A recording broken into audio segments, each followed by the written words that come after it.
او بیا دا څنګه جنگ دی چې موږ وینو چې ته وایې زه د خوارجو داسې وایي چې ټي ټي پي خلاف حمله کوم او په بګرام ایربیس باندې کوم او بیا هر شی د افغانستان سره تړل چې د هغه ځای کاروایي سوي ده د هغه ځای دغه سوي دي دا ستا خپله انټیلیجنس ناکامي ده. صورتحال ته چې موږ ګورو موږ هم دغه نه هم وایو چې وروره دا اوس هم د دوی پروجیکټ. د پښتونخوا نیشنل عوامي ګوند مشر خوشحال خان کاکړ صاحب اول خو ډېره زیاته مننه چې موږ ته وخت راکړه. کور مو ودان.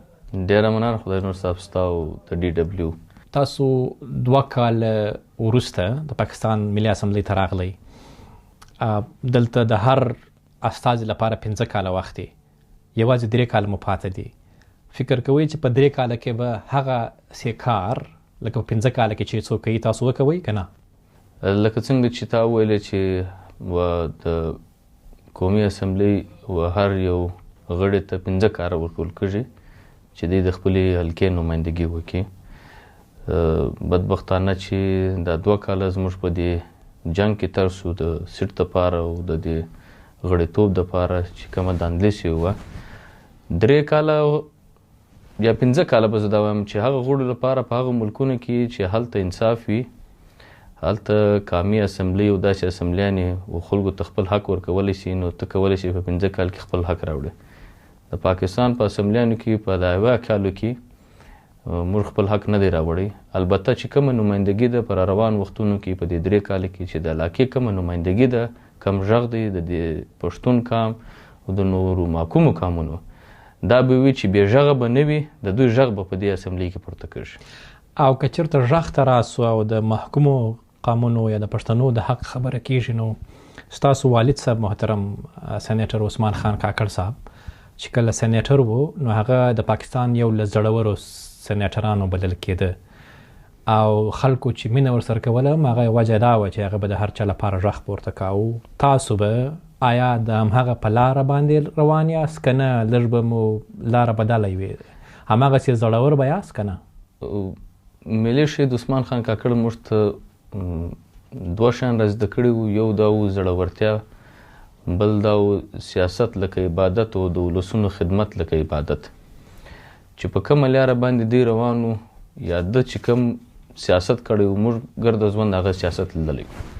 بل سیاست موږ نه زده کړی دی او نه رامعلوم دی، بس دغه مې زده کړی دی او دغه رامعلوم دی او په هغه لاره باندې به ځو، ځکه چې کومه لاره ده ټاکلې وه په هغه لاره روان یو او انشاءالله پر هغه لاره به تر اخره پورې ځو. خو فکر نه کوئ چې په پاکستاني سیاست کې پیسې تر هر څه ډېرې لګیږي، په پیسو باندې خلک راځي، په پیسو باندې څوکۍ اخلي، په پیسو باندې وزارتونه اخلي.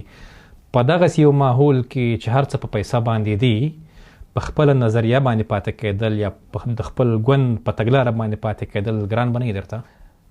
دا فرونه موږ ته هم وسو چې تاسو په پیسو باندې دا سیټ رانیسئ او دغه یې کوي چې په 100 روپۍ راکوي هم دا سیټ، او دا نه چې 100 سیټه په 100 روپۍ راکوي هم نه اخلو. او موږ چې دلته راغلي یو زموږ لپاره غټ اساسات د ولسونو باور دی، د هغې قیمت نشته نه هغه رانیول کېږي. نو سیاست زموږ لپاره عبادت دی او عبادت چا په پیسو نه دی کړی. او رابسو اوس سیمه ییزو حالاتو ته دا وخت جنګونه روان دي، یوې خواته د ایران او د امریکا او اسرائیلو جنگ دی او بل لور ته بیا د پاکستان او افغانستان ترمنځ جنگ دی. لومړی که د افغانستان او پاکستان جګړې ته راسو دې ته څنګه ګورئ؟ ستاسو د ګوند دریځ څه دی؟ ولې دا جنگ دی؟ ګوره خبره داسې ده په افغانستان کې چې هر وخت جنگ راغلی دی تر شا یې موږ دا لیدلی دی چې د زورورو مقاصد وي. که بیا د افغان انقلاب وخت موږ راواخو، که بیا دا اوسنی وخت موږ راواخو، او که بیا اوس موږ دا وینو جهان کې چې وروره د چین او د امریکې ترمنځ یو بیا جګړه روانه ده په ریئر ارث ایلیمنټس باندې چې جهان دا وایي د تیلو بعد اوس نوی جنگ دی پر دې باندې وي، جهان دې ته سترګې دي. نو د هغې دپاره چې کومه مناپلي د چاینا په دې شیانو په ریئر ارث ایلیمنټس باندې ده، په ریفاینري باندې، سپلای چین باندې، په ډپازټس باندې، نو هغه هېڅکله امریکا دا نه قبلوي چې چاینا د تر ده مخ ته لاړ شي، ځکه سوپر پاور خو هم دی پر دغه شیانو باندې سوپر پاور دی. نو امریکا غواړي چې په خطه کې د چاینا مخنیوی شي او د هغې لپاره خو پاکستان او افغانستان د ده لپاره ډېر مهم دی. اوس خبره دا شی د پاکستان چې کوم چلند کوي که ته وایې زه پر طالب باندې حمله کوم دا پر طالب باندې حمله ده دا په طالب نه ده دا د یو ملک پر ساورنټي باندې حمله ده ته پر یو ملک باندې حمله کوې په طالب باندې نه کوې او بیا دا څنګه جنګ دی چې موږ وینو چې ته وایې زه د خوارج او داسې وایې چې TTP خلاف حمله کوم او په بګرام ایربیس باندې کوم او په بګرام ایربیس باندې حمله دا ښکاره کوي چې وروره هغه د ټرمپ خواهش دی چې وروره بګرام به ماته راکړي. لکه ستاسو د خبرې مطلب دا دی چې د افغانستان او پاکستان اوسنۍ جګړه د نړیوالو په خوښه باندې کیږي د چا په خوښه او څنګه؟ د نړیوالو په خوښه باندې د امریکې په خوښه باندې ده او دوی دا غواړي چې وروره بګرام ایربیس د نیولو لپاره یا افغانستان برته د امریکې یو لانچینګ پیډ چې دی د چین مخ پر ونیسي د هغې دپاره دوی وروره غواړي چې د پاکستان اسټبلیشمنټ د دوی ملګرتیا وکړي او دوی ته افغانستان د پخوا رنګه بیا پیش کړي. نو د پاکستان دا غوښتنې چې ګواکې هلته TTP ده یا نور وسلوالې ډلې دي او هغوی هم هلته له هغه ځایه په پاکستان کې دننه بریدونه پلانوي بیا دغه غوښتنې ته یې څنګه ګورې؟ دا غوښتنه سمه نه ده؟ ګوره خبره دا ده چې موږ ساده سوال ځین کوو دوی په خپله دا وایي چې 40,000 د TTP کارنده موږ راوستو موږ په پاکستان کې آباد کړو. اوس که ته وایې چې ته د هر دهشتګردي د حملې بعد موږ د دهشتګردي په هر شکل کې غنده نه کوو دا چې موږ د دهشتګردي حمایت کوو. خبره دا ده دا 40,000 چې تا راوستو تا آباد کړل دلته هغه 40,000 خلک څه کوي په څه لګیا دي خاموشه ناست دي کاروایانې کوي نه کوي. اول خو ته د دې جواب وکړه اول خو موږ دا وایو چې تا کوم خلک راوستو هغه خلک تا ولې راوستو هغه خو دهشتګرد و دهشتګرد مایندسیټ و هغه اوس لګیا دي دا ټول وطن یې له تا د نیولو هڅې روانې کړي دي تقریبا خیبر پښتونخوا ډېره ضلعې له تا نیولي دي. اول خو ته پر دې باندې جواب وکړه او بیا هر شی د افغانستان سره تړل چې د هغه ځای کاروایي سوي ده د هغه ځای دغه سوي دي دا ستا خپله انټیلیجنس ناکامي ده. ته دا معلومولی چې د افغانستان زه پر د دې کاروایي دغه سوي دا سړی د افغانستان راغلی دی ته دا څنګه نسې معلومولی دا څنګه نسې نیولی چې سړی دا ځای را روان دی تر دا ځای را رسي د حمله کوي د هغې زه مخکې ستا انټیلیجنس چشت دی نو خپله ناکامي او خپله دغه پټولو لپاره پر بل چا باندې الزام لګول دا په خپله د تشویش وړ خبره ده. په کار ده چې خپله په دې باندې یو بحث په قومي اسمبلي کې په سینټ کې یا په داسې حلقو کې وسي چې وروره دا صورتحال چې کوم فیلیر دی اول پر دې فیلیر باندې راسې سره وژغور شو. دلته به کله چې په افغانستان کې د طالبانو حکومت نه و راغلی طالبانو وسلواله جګړه کوله پښتنو ملتپالو ستاسو ګوند پکې هغوی به دا تور پورې کاوه چې ګواکې طالبان پاکستان روزلي دي د پاکستان پروژه ده. اوس څنګه ورته ګورئ؟ اوس هم د پاکستان پروژه ده که نه اوس یې دښمني ده د رښتیا ورسره؟ ګوره دا خو نو که موږ ویلې د دې سره سره د پاکستان سیاستوالانو هم ویلې او د دوی د اسټبلیشمنټ سربراهانو هم دا خبره کول چا ویل دا زموږ بچیان دي چا ویل دا زموږ اسیټس دي چا ویل دا زموږ هیروز دي او بیا موږ لیدل چې دلته د دوی ټریننګ کیمپونه و د دې ځای دوی ته سپورټ ورکول کېدی نو د دې صورتحال ته چې موږ ګورو موږ هم دغه نه وایو چې وروره دا اوس هم د دوی پروجیکټ دی موږ اوس هم داسې توقع نه ځین ساتو چې هغه توقع دا وي چې ته ویلی سې چې دوی او د دوی پر منځ کې به یو جګړه وي په څه به وي جګړه؟ نه نو بیا دا چې هره ورځ دا اوس نن څوم ورځ ده چې بریدونه سره روان دي ها خواته هم کسان وژل کېږي دې خواته هم وژل کېږي فکر کوئ چې دا هسې ده جنګ نه دی د رښتیا؟ ګوره چې ته ولسونو ته څه نسې ورکولی بیا د ولسونو جذبات په یو شي باندې بیا داسې ځان ته متوجه کوې چې هغه بیا ستا هر ناانصافي او ستا هر نالایقي او ستا هر څه په دې کې پټ سي. اوس موږ په ایران کې لیدلی سو کېدای شي د ایران د دې لیډرشپ سره او د دې رژیم سره د خپل ولسونو هیڅ هم دغه نوی تعلق نه وي یا داسې دوی د دې مخالفه وي خو اوس د جنګ په صورتحال کې ټول ولسونه د ایران سره ولاړ دي نو د لیجیټیمسي لپاره نو هر څه کېدلی شي هر سازش کېدلی شي. موږ دلته لیدلي پاکستان کې موږ لیدلي دي چې هر وخت ولسونه د حکومتونو یا د ریاست څخه خوابدي وي نو بیا داسې یو جنګ او داسې یو مسله رامخته شي د ملکونو سره چې هلته بیا دوی ناره وکړي چې وروره د پاکستانیت او د قومیت خبره نو داسې هغه موږ په دغه نظر ورته ګورو. یوې خواته تاسو وایاست چې دا نړیواله پروژه ده امریکا غواړي چې افغانستان کې بریدونه وسي هغه وسي او بلې خواته بیا تاسو وایاست چې طالبان او پاکستان اوس هم سره یو دی لکه څنګه سره یو دی بیا که یو وارې د امریکا هم دا خوښه وي چې په افغانستان کې به د امني راولي یا چین پې خراب کړي نو بیا طالبان د پاکستان لپاره یا هغوی لپاره بیا څرنګه داسې په دې کې لوبېږي؟ ګوره خبره داسې ده چې امریکا غواړي چې افغانستان یو لانچینګ پیډ د ځان لپاره کړي او د دوی باګرام ایربیس بالخصوص په کار دی. د طالب ټول چې کوم د جنگ فلسفي وه یا د خل پر جنگ باندې راټول کړي وو هغه دا و چې موږ خپل وطن چاته نه پرېږدو. اوس چې امریکا دا ایربیس غواړي او که دوی غواړي که نه غواړي دوی به امریکا ته ورکوي. نو چې امریکا ته ورکوي نو تر دې ښه دی چې دی داسې یو ماحول جوړ کړي چې وروره دا زیاته زموږ په وس نه ده چې موږ امریکا را وګرځو. دوی به خپل خل په دې باندې قانع کړي دا کوم جنګجو چې دوی جوړ کړي وو دا کوم مایند سیټ چې دوی جوړ کړی وو هغه به په دې قانع کوي چې وروره موږ کمزوري یو دا کار موږ په وس پوره نه دی پر موږ باندې حملې دي موږ ته مشکلات دي د امریکا ډالر دی چې هر هفته 40 میلیونه ډالر ورځي دا ټول امدادونه او دا بیا پر جنگ صورتحال کې موږ زیاته نور ځان نسو ساتلی. د پاکستان موږ په کار دی چې داسې مفاهمت وکړو چې وروره د اسلامي نظام هم موجوده وي او د باندې لخوا پر موږ باندې حملې او امداد هم نه وي. نو لږ به خامخا د خپل هغه مایند سیټ چې دوی به ویلی چې موږ به زورورو ته شکست ورکړي او موږ به دغه وکړي خلک توقع دا کوي چې تا لوی امپراتوریانو ته شکست ورکړی نو ته څنګه نسې ټینګېدلی؟ دا سوال به کوي چې ورسه ورسره ټینګ سه. نو هغه چې بیا یو واره دوی حقیقت سره مخامخ سي نو بیا خپلو خلکو ته ډېر په اسانه سر خلاصولی سي چې ورور دا زیاته زموږ د وس کار نه دی په کار دا دی چې موږ زیاته دا ور پرېږدو. را به سو ستاسو د ګوند سیاست ته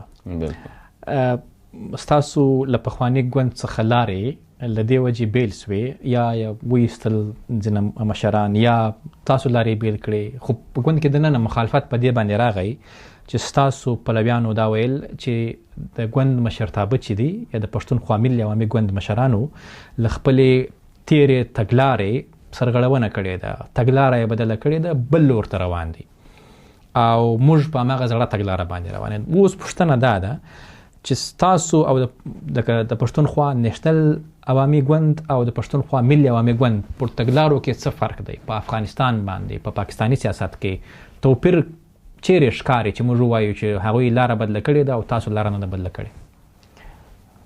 خدای نور صاحب موږ چې دا بحران راغلی خو دا بحران د نن نه دا بحران د هغه وخت یو 9 کاله 10 کاله زوړ بحران و چې په هغه کې تنظیمي بحران سره فهرست و.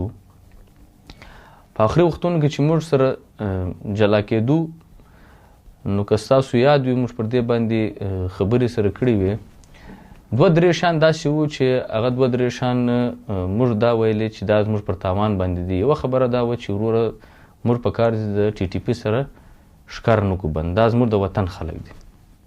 ښه په دې تګلارو کې دا یو خبره دا وه نو موږ ویلې چې وروره دا ته څنګه دا خبره کولی شي جهان هم دا وایي چې وروره دا پښتانه نه دي دا د دې وطن خلک دي دا دهشتګردي کوي دا پښتانه دهشتګرد دي او بیا دا زموږ څنګه د وطن خلک دا زموږ د وطن جنګ کوي زموږ د وطن د خودمختاري لپاره لګیا دي دا زموږ د وطن د آبادۍ لپاره لګیا دي. ټیک سو دا د څه دپاره لګیا دي وینې یو خبره خو دا وه. دویمه خبره دا وه چې وروره په دې ملک کې د اسټابلیشمنټ او د جاسوسي ادارو په سیاست کې اوس توبه کړې ده په کار دا د موږ دوی ته لاره ورکړو. هم دغه خبره موږ ورته کوله چې نن دوی کومه خبره کوي چې الیکشن سو غلا سو ښه سو بد سو نو موږ ویلی چې دا خلک نن هم د سیاست الیکشن سلي د دوی ارادې هم دا دي چې پر روان وختونو کې به دا مداخلت دې صحت ته ورسوي چې بیا به ته غږا نسې کولی. خو زوړ ګوند اوس هم په دې باندې خبرې کوي چې د جاسوسي ادارو لاسوهنه په سیاست کې نه منو یا غندو.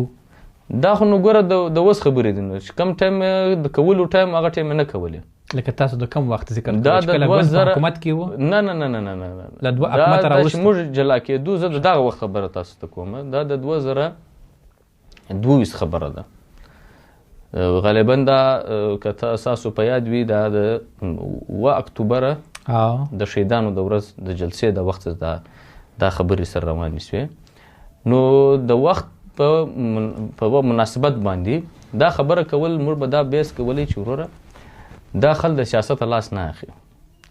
دا پر روان وختونو کې په سیاست کې داسې مداخلتونه وکړي په دې ملک کې چې بیا به سیاست ګسر پاتې نشي، عدلیه به پاتې نشي، د میډیا ازادي به پاتې نشي، زموږ وطن به نور در په در شي. هغه وخت د دهشتګردي تازه دغه هم دوی را شروع کړي وو، دا 40,000 کسان و د دوی آبادېدل چې دا زموږ وطن د ډېر لوی تاوان به را روان و. نو موږ ته به دا په دې پارټۍ کې ویل کېدل چې وروره پر دې باندې به تاسو خاموشي کواسئ، پر دې به تی نه غږاستئ چې وروره دوی سیاست کې مداخلت کوي یا جاسوسي ادارې کوي یا اسټابلیشمنټ کوي. دا خل ته موږ لاره ورکو وروره په دا خلکو بیا یو ځای به داسې مجلس هم رالی چې وروره موږ څه لپاره ځان په دوی باندې خرابوو. سړی زموږ سیاست موږ ته دا اجازت نه راکوي که جاته هر څه تاوان موږ به دا تاوان وړو. د 2024 الیکشن نه بعد به زه دا وایم چې توقعات نه سو پوره، امیدونه نه سو پوره، قولونه نه سو پوره. بیا پر هغې ورځې بعد بیا صورتحال برته ده چې بدلول، ورکه برته اړول، یواره ورکه اړول، بیا برته بیا ورکه اړول. دا خو سیاست نه دی. تر 2024 پورې ته وایې له 2021 بیا تر 24 پورې زوړ ګوند دا دغه ولې. بیا په دې کې د افغانستان متعلق یوه خبره د ټي ټي پي وه، دومه د جاسوسي ادارو لاسوهنه وه، درېیمه خبره دا وه چې وروره پنجابی اوس استعمار نه دی. نواز شریف اوس وروره استعمار نه دی. ځکه چې په هغه وخت کې نواز شریف د جمهوریت لپاره خبرې کولې. نه نو خو ته سیاست معنا دا ده چې ته به ورته ګورې چې د جمهوریت دپاره خبرې کول او په عمل کول او فعل کې څومره فرق وي. د هغه په عمل کې دا خبرې شته که نشته، خو موږ حکومت کې ورسره وو. موږ په دې 15 کاله کې د نواز شریف د خپل وطن دپاره خو موږ هېڅ نه ولیدو. دغه پنجابی استعمار نه سو، سړی پنجابی استعمار نه دی. بیا به موږ ویل چې پښتون غلام دی که نه دی. هو پښتون غلام دی. نو چا غلام کړی دی؟ د دې خبرې واضح بیا جواب نه و. نو استعمار خو معنا دا ده که د جمهوریت خبره کوله، د جمهوریت خبره سره د آیا د کامي خودمختاري خبره وه. او درهم بیا د افغانستان متعلق ګوره یو خبره دا ده چې چلو موږ دا ویلی شو کېدی شي چې طالب سم سي یا طالب سره به موږ کومک وکړو د افغانستان طالبانو سره. نو په دې باندې ګوره دا سړی ویلی شي چې حالات رالی راشي په دې حالاتو کې اوس موږ څه کوو د دوی سره داسې مخ یوسو چې افغانستان جوړ کړو. یو دا خوشحالي ظاهره کول چې دوی راتګ وردا ښه وسو، جمهوري نظام ختم سو، دوی رالو، دا د خوشحالي پر دې باندې اظهار کول. او دویمه خبره دا ده موږ دا ویلې چلو موږ دا کو د افغانستان متعلق د افغانستان دپاره موږ د طالب سره ناست کو کم از کم یو 4 داسې بنیادي غوښتنې دي چې هغه طالب نه کوي. نو طالب د افغانستان د ګټې نه دی، د افغانانو لپاره د ګټې نه دی. هغه موږ دا ورته ویل چې وروره یو د انساني حقوقو بهاله کېدل چې هغه نن هم نه دی بهاله.